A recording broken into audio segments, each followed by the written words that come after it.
welcome to the deep dive. Today, we're doing something a little different. We're going to be plunging into a single, really intense stack of memories that one of you shared with us. Yeah, it's a fascinating source. It's all about how a small child's entire view of the world just sort of fractured. And the whole thing starts decades later, triggered by reading just one paragraph in a book. Exactly. The trigger is what sets the stage. You have the narrator, who's now an adult, sitting alone in this dim winter study. They're reading about the child Turgenev seeing a frog and a snake trying to consume each other. A really brutal image. It is. It's raw nature. And for the young Turgenev, seeing that immediately made him doubt the fundamental goodness of God. And that single thought, that philosophical doubt, it just unlocks this decades-old trauma for our narrator. It does. And that's our mission for this deep dive. We're going right into the real-time experience of a child in this sprawling, almost sinister garden in Koishikawa, Japan. And we have to be clear, our focus here is absolute. We're treating these events, these people, the gardener, the houseboy, the father, as literal, real people acting in real time. We want to understand how this chain of violence shaped a life. The setting itself is so critical to the psychology of it all. The father, this big authority figure, he builds this imposing new mansion, all very formal and polished. But he leaves the garden completely untouched. Right, so you get this immediate stark contrast. You have sleek, modern control right next to these ancient groves, deep moss, and this persistent dark shade. The past isn't just history here, it's a physical, haunting presence. Okay, so let's get into the geography of that haunting. The narrator makes it clear the fear wasn't abstract. It was anchored by two very specific things. The two old wells. Yeah, these scars left over from the original estates that the father's property had swallowed up. You have to start with, well, number one, the filled-in scar, because it documents the narrator's very first encounter with administered death. And the child was only 4 years old. It's just 4. And they witnessed the final act of this project that the gardener, Yasukichi, or Yasu, had been working on for years. He'd been filling this well for 5 or 6 years with just garden debris, right? Yeah, everything. And then on this bitter winter evening, he decides to finish the job. He starts breaking down the old wooden sides of the well, and what he disturbs is... well, it's terrifying. It's like this hidden world is suddenly exposed. A whole ecosystem, all these hibernating creatures, ants, centipedes, small snakes, grubs, they're all suddenly out in the cold gale. They're squirming, turning up their dingy white undersides. And dying instantly in the cold. But it doesn't stop there. No, it doesn't. And this is where it shifts. This is where, routine gardening becomes this act of mass execution. Yasu and his helper, they don't just leave them. They gather all the dead leaves and wood. And they rake every single one of those wriggling insects and snakes right into the fire and burn them alive. And that's the core of this first trauma. The child is just watching this deliberate, methodical elimination. You can almost hear the sharp crackling, smell the damp, whitish smoke. The narrator remembers an indescribably bad smell howling through the trees. And the psychological impact is just profound. I mean, the violence wasn't committed by some monster.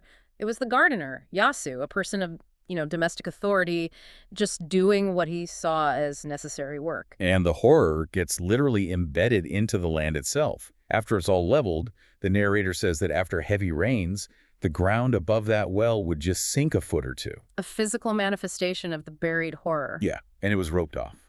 Forbidden. The earth itself wouldn't forget. Which is really the nature of trauma, isn't it? The past just keeps collapsing into the present. And that brings us to well number 2. Right, which is the source of this ongoing, deep-seated terror. It was so impossibly deep that Yasu never even tried to fill it. This well was at the base of a high cliff, kind of intentionally forgotten by the rest of the household. It was surrounded by this dense, dark grove of cedars. The narrator described it as feeling like the precinct of a shrine that was said to be haunted. Just pure primal dread. And then you have the social fear right next to the supernatural fear. Next to that dark grove was this forbidding black wooden fence with sharp stakes, and it bordered a shantytown that they all disliked. And that brings us to the father's motivations. Yeah. Which are really something. Yeah, the mother even questions him. Why did you buy such a useless, frightening piece of property? His reason wasn't about aesthetics or, what he'd do with it later.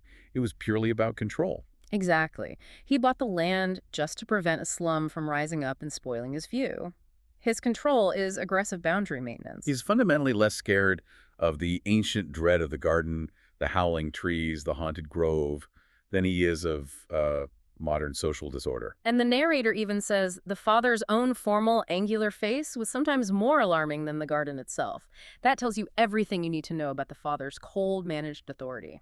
So this sort of static dread, it soon turns into active paranoia after a robbery. A thief sneaks in using that black fence near the deep well, and all he leaves behind is a dropped, dirty towel. And this is the moment the fear really escalates, right? It goes from a child's internal anxiety to this communal, adult-sized dread. The whole household is mobilized. They're tracking footprints. And the narrator is taken by the chief carpenter to see, oh, well, number two, up close for the first time. They see the solitary willow tree next to it, half rotten, hollowed out, with these sad-looking dead branches. And the child is just completely overwhelmed, dares to look at the willow, but can't bring themselves to look down into the pit.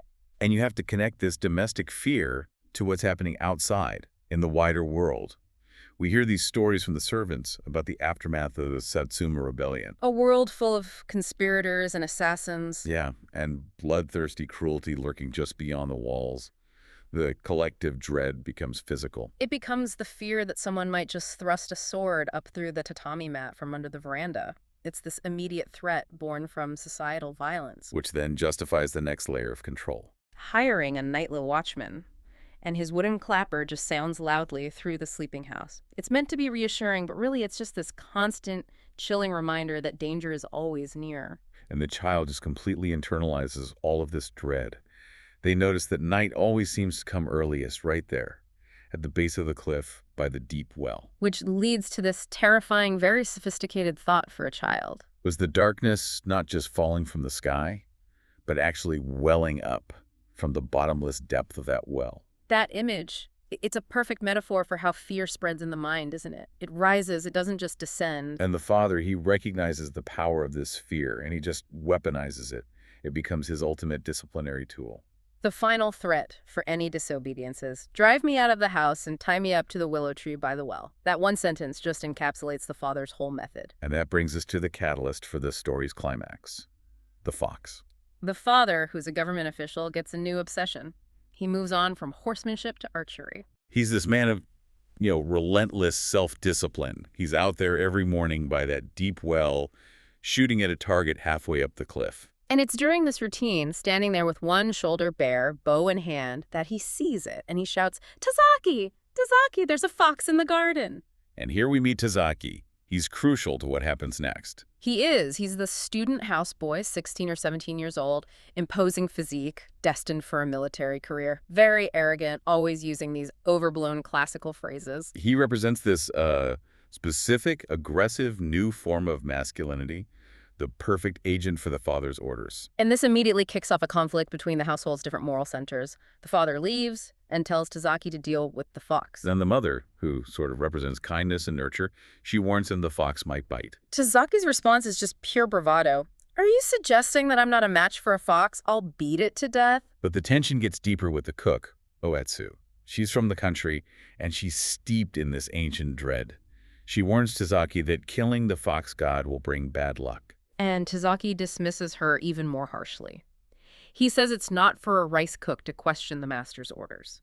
So it's a deliberate rejection of the old world, of superstition and respect for nature. Completely. He's imposing the father's rational, aggressive will against the spiritual warnings of the house. But the first hunt is a total failure. Tazaki just thrashes around in the bare grass all morning, gets scratched up, and comes back empty-handed. Later, the father searches again with a friend, and they find nothing. Just the sound of the autumn garden itself, myriads of insects making a noise like falling rain. The narrator calls it the purity, coldness, and pallor of the night. It's like a temporary truce with nature. But that truce ends. It ends with the height of winter and a heavy snow.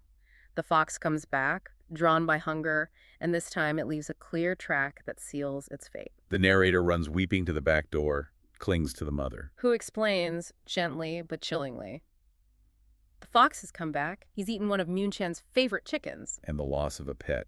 That's what justifies the hunt. It does. And this time, the trail of prints is easy to follow. From the chicken yard, down the cliff, right to the fox's lair at the base of a pine tree. A spot they'd missed before. Exactly.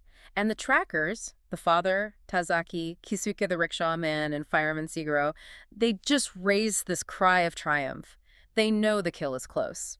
What follows is this meticulous, almost military-style deliberation of death. Yeah, a cold, calculated planning session.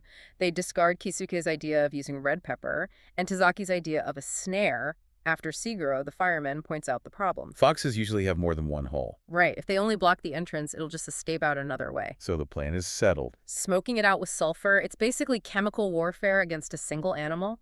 Tazaki gets a gun and the father readies his great bow. All their instruments of control are on full display. And while the men are outside drinking sake, preparing this assault, the women are inside, tense and agitated. The narrator is just listening for a gunshot, while the women are quietly saying Buddhist prayers, putting on amulets for protection against the fox god. It's like this last desperate plea from the spiritual world they know Tazaki has already rejected. The weight is just agonizing, a long silence that just heightens all the tension, and then suddenly, an indescribably piteous shriek. Followed by a triumphant shout. The suffocating fox had stuck its head out of the hole for just a moment, and Siguro, with incredible precision, hit it with a single blow from his fire axe, split its head right between the eyes. The hunt is a success.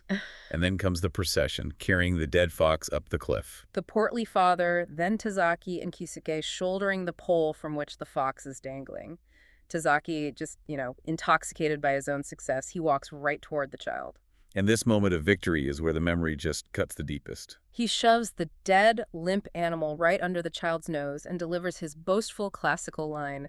"Young master, thus it goes. Heaven's net is wide and slow, but lets none escape." The visual details are just shocking.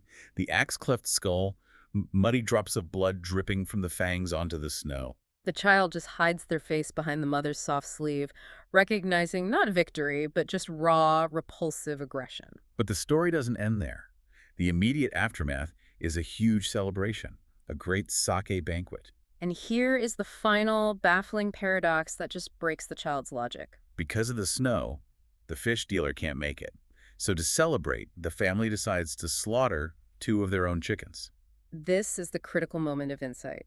The narrator's favorite, splendid, black and white mottled hens, the very chicks the narrator cherished, are openly dispatched. Tazaki wrings the necks, Kisuke plucks them, Yasu guts them. The violence just circles back and consumes the very domestic innocence he was supposed to protect. The child looks at the flushed faces of all the feasters, drinking late into the night, and they just look like goblins. They've transformed from rational authorities imposing order into these primal figures feasting on an unnecessary slaughter. Which brings us to the ultimate, haunting question the child forms that night. A question that lasts a lifetime. Why did those people hate the fox so? Saying it was because it had killed the chicken, they had killed the fox, and 2 more chickens besides. The arithmetic of justification just doesn't add up. And that realization connects everything right back to the beginning, to that Turgenev passage. Just as the frog and snake made young Turgenev question God's benevolence. This memory, the calculated violence, the hypocrisy, the feast of the goblins, became the source of the narrator's lifelong doubt about the meaning of trial and punishment in the world. The insight is that violence, once it's justified and carried out by authority, it rarely stops at the intended target. It escalates, it justifies a celebration, and it ultimately consumes the very things the authority figure claimed to be protecting. The father wanted to protect his view and his chickens, but he sanctioned a violence that led to a celebration requiring the death of 2 more cherished animals. So the fear of external disorder led directly to internal unnecessary bloodshed. It's an intensely powerful sequence of events. And considering that final realization, that killing 1 creature led to the celebratory killing of 2 more, what does that pattern reveal about how cycles of fear and punishment get embedded in a family or even a community? The unsettling implication is that the real threat wasn't the fox at all.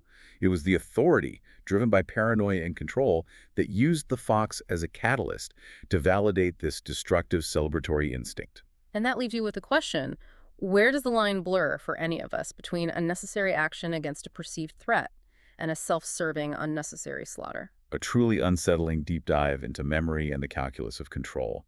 Thank you for sharing your sources and your insight with us.